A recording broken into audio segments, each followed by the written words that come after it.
আমাদের এজেন্ডা হচ্ছে তিনটা: প্রত্যাশা, প্রতিবন্ধকতা, ভবিষ্যৎ।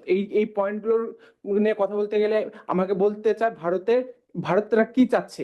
এই পরিস্থিতিতে ভারতরা কি চাচ্ছে সেটা আমরা ক্লিয়ারলি দেখতে পাচ্ছি। তারা প্রোপাগান্ডা চালাচ্ছে, অপপ্রচার করে অস্থিতিশীল করতে যাচ্ছে। তাহলে তো এটা আমাদের কাছে ক্লিয়ার ভারত কি চাচ্ছে আমাদের এই সম্পর্কের মধ্যে, বাংলাদেশ ভারত সম্পর্কে।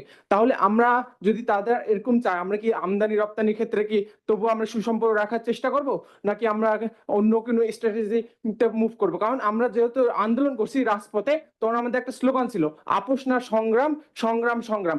এটা আমার কাছে প্রশ্ন, এখনো কোনো ক্ষেত্রে আমাদের পরবর্তীতে ফরেন পলিসি কি আপোষের দিকে যাবে না সংগ্রামের দিকে মুভ করবে?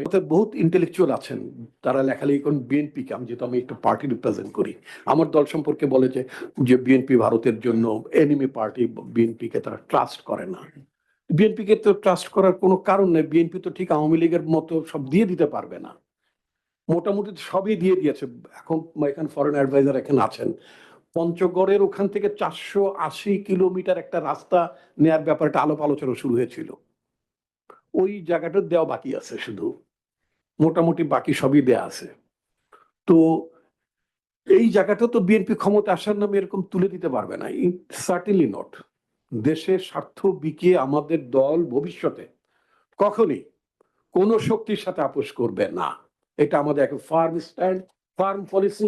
যারা এখন তরুণ ছাত্র ছাত্রী যারা আছেন, তাদের কাছে আমার দলের তরফ থেকে, আমার পার্টির অ্যাক্টিং চেয়ারম্যান জনাব তারেক রহমানের তরফ থেকে আমি আপনাদেরকে আশ্বস্ত করতে চাই, আমাদের দল জাতীয় স্বার্থে ন্যূনতম কোনো বিষয় কম্প্রোমাইজ করবে না।